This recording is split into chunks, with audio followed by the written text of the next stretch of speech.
Morning guys, it's a hot one this morning and I should be grateful. I've got a beautiful car in front of me here, but the problem is it's one of the hottest cabins I've ever had to work on. I remember it last time and there's a couple of reasons.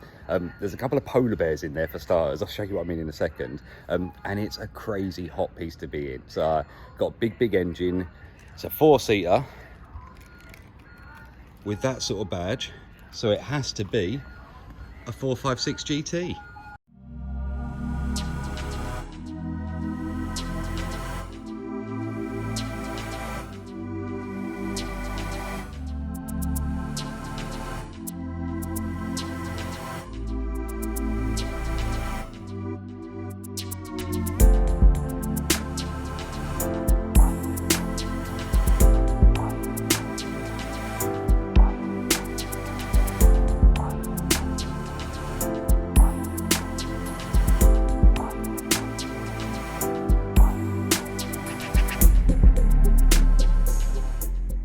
And those are the polar bears on about, just seat covers, but crazy thing. I guess obviously he wants to protect the levers and everything like that, great. But this sort of car, this sort of heat level, and these, yeah, he's a tougher man than me. Right, so today, this car's quite interesting actually. There's just a normal looking stereo down there, but I'll show you why it isn't a normal stereo later on. Basically about 12 years ago, I think we did this. And he's got a sound upgrade in here, but the treble seems to be lacking, and I suspect that his tweeters are gone. Not sure why yet, still got to investigate why. And he wants a bit more power, wants a bit more oomph to it, so fair enough. So I'm thinking little amplifier thrown in there, that'll sort the power level out, and obviously see what's happening with these speakers, and see what the condition of the speakers is. Like I say, 12 years is it's a decent time for speakers. Speakers will last that long if you look after them, but I think he wants a bit of an upgrade, and the worst thing for me is someone books him with a job, and we do the simple stuff, so we just change the tweeters over, but it sounds very similar to how it came in, and people wouldn't want that, because obviously if they want an upgrade, they want it to sound better. So I've got to make it sound nicer than it is now. So I'm gonna do some testing on it and see what's up with the stereo. When I get this stereo bit out, I'll show you why this is so cool. It's not what you think. There isn't actually room to put a stereo of this type down in this space, so I'll show you how we overcome that. But yeah, nice place to be. You can see we've got the old analog style dials, and that I need to check over, make sure everything's working. But no, really nice, good color combo as well. In the back, it's got some bits and pieces. You can see we've got some little speakers up on the side there. But no, just a nice place to be. Very heavy clutch on this, but still manageable. Nice light steering as well. And one of the few Ferraris, obviously, where the engine is up the front. So I guess these are a bit of Marmite. When you do go to car shows, you see a lot of these sort of things, but they're not given the love that the other Ferraris get, the traditional sort of Ferrari. It's still rear-wheel drive, it's front-mounted, probably better weight ratio for it, a lot more practical to use, and very quick. I think the customer says he still takes us up to about 186, so good on him, for instance. Can't muck about. If you've got a car like this, use it. Right, so let me get a few of these stripped out and a few testing and that, and I'll let you know what I find. It's been sitting for 20 minutes, and it's still ticking. Probably even still got heat haze on it. Let's have a look. I don't know if you get this. No, not really. And this is why it's so damn hot. So we've got a big engine, V12, and you can see this seal here runs all the way along. Morning, Penny. Good morning. How are you doing? So as you can see, we've got a load of heat that happens in this bit. Now you'd want it to escape out, and obviously they've got these vents, and the vents look the part. But if you see from here, that cross area is the only bit of venting that has to come through that little hole first. So I guess they were hoping that all the air goes down the very open back area, as you can see. So this heats up really good. That heat just floods into the cabin. Obviously we can see we've got all this silver bit like the firewall protection, sort of trying to eliminate the heat.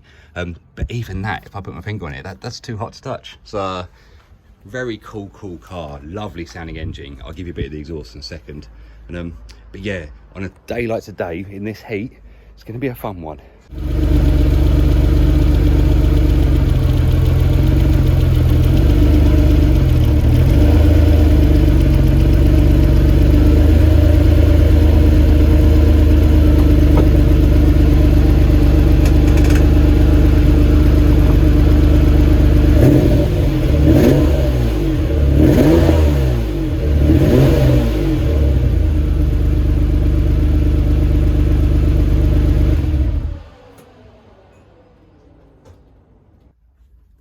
So this is what I mean about this stereo being a bit different. So we've got a normal, good quality Alpine in here.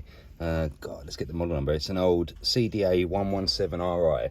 So it's got some nice features, bit dated, doesn't do Bluetooth, doesn't do DAB, but a good unit in regards to sound control and things. Now, as you can see, if I go down in here, we have the tunnel just there essentially. So we've got about a couple of inches. So what we did, which I think is really clever, you may think, what the hell? We took the original stereo apart, and obviously on there we've got the contact pads, which usually allow you to take the face off piece. So those contact pads got soldered up onto another umbilical cable that runs down. So in theory, we've got the front of the stereo bit up here, and the actual unit is hidden away. So it means you gain all the functionality. The CD obviously doesn't work. We've got a CD changer in the boot to overcome that. But yeah, I think a very smart solution to give him a proper audio control stereo in a very, very small space. So I hope you like that one. Right, in case none of that made sense, I've got another stereo and I'll show you the basic setup of it. So obviously a normal stereo has like a face-off trim, and we can see there's a contact pad there essentially. And usually this panel will be locked back in, and that would give you the option to attaching it to that panel. And as you can see, that panel is soldered onto a board, which obviously then speaks to the main stereo. So obviously if you were to take that plug off, extend that as much as you want, have that in the right position on there, then that bit would go back into its mounting plate, and obviously then this bulky section, which is the bit that we've basically eliminated from behind the stereo, that bit can be hidden elsewhere, and those can be run through. Not particularly tough to do, but I think quite a smart idea. Right, let's get back onto the car. Right, I've been looking into what's wrong with the audio and definitely found an issue. I don't know if you can see on that speaker, but she's absolutely cooked, and she's actually overextended on herself. See how the cone's sitting up? So she is as solid as a rock. So those will need to be changed. So we'll get some 5x7 components up in there. We had the coaxials before, but I think we'll go component this time. It'll be a better setup for this. Right, so that's that part solved. And I'll show you the other stereo stuff and that when we get down to it. Right, got to strip down and sort of held up, so that's going to stay here till tomorrow now. Annoyingly, I haven't got those 5x7 component speakers. They are quite a rare size to have, to be fair, so we're going to get some JLC3s in there. Very few companies actually make them. Alpine used to do a lovely set. There's quite a few things that they used to do. But sadly, yeah, they're all becoming less and less popular, should we say. Cars are changing, to be honest. Our game particularly is being affected. You go and ask most car stereo shops and things, or you jump in your typical car nowadays and see what it hasn't got, compared to go back, say, 15 years and see what it had come with then. And you see there's huge differences in what's needed. But thankfully, there'll always be cars like this for me to muck about on. So tweeter one's weird on this, so you can't get that grille up, for instance. I've seen these come in and they've got all pry bars around the edges and things like that. That's part of this dash, and to get this dash out is the whole thing. But you can get the air vent out, and you can get up there from there, and also you can get up there from that bit. So we'll swap that over from that. Door card's a bit funny, so we've got a lot of old sound in, and don't know why it's all gone crinkly. I guess someone must have had it off at some point. Once you've taken it off and back on, you peel it off and it ruins it. So it looks like someone's maybe been in here to do some work. Yeah, there's a bit of tape here and bits and pieces. Something funny's gone on there, so I'll have to redress that all up afterwards. Right, let me have a quick look at the rear speakers and see what's up with them. Right, you probably saw me talking about that stereo earlier, where it hasn't actually got the bottom section. Obviously, there's that umbilical cable. So if we was to follow that down, that essentially comes down this section here. And the actual stereo unit itself is mounted up. Essentially, that silver cable there is that umbilical. The stereo itself is mounted down in here, for instance. Once that panel gets back over, it's kind of nice. It keeps it away from the heat, and that we have got quite a bit of cavity space inside there, for instance. And yeah, it's been working perfectly in there for the last 12 years or so. So I'm very happy with that. Obviously, we get a little amplifier mounted up to it now. But yeah, that's the solution for how we put the stereo, with the good stereo in there, and obviously the actual main hideaway piece hidden down there. So I thought I'd share that with you guys. That's the little amplifier we're going to fit. Sorry, the picture's upside down, but I can't be asked to turn it around. But basically, it's just a KAC M1 1814. It's a nice little 400 watt, which is about 100 watt per channel, which is about 45 watt RMS per channel. So a nice moderate power, not too heavy, not too low. And obviously it's nice because we'll be able to get that. Obviously that's that panel that stereo was down below there. And that bit will fit lovely. And we'll just mount that up there and keep that nice and secure in that section. So that's the amplifier bit. So obviously now we've got that Alpine stereo running through its hideaway unit down there, running through the amplifier, and what will be back onto those JL speakers at the front there. So rear speaker wise, we've got no issue with the speakers back there. So we've got the tweeters up here, and there's actually down below my feet, we've mounted up a set of Alpine speakers down the bottom here, for instance, just to give them some lower feel. I may show you them. I'll pull the carpet back and see if you can see them, but so far those are all good. So right, just got to get those speakers in tomorrow, and we should be ready to rock and roll. Right, after a bit of delay, sadly, we finally got the speakers in. They weren't next day, the day afterwards, so thank you very much, DPD, for that. But yeah, so we got a set here, 5x7. They're kind of cool. You can do them coaxial or component variants, and obviously for this sort of setup, we're going to be sticking to a component variant.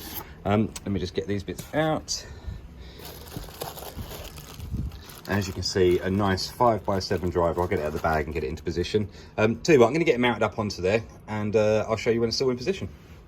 Right, so we've got that mounted up now. Obviously, it's all bolted in. I just put a piece of sounding over there, just obviously to stop any of this sort of fiberglass taking any of the sound up there.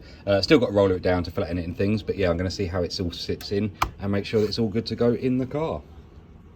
We are all back in, everything looking as it should do. Let's have a look. Probably just give that a bit of clean there. There seems to be a few fingerprints and whatnot on it.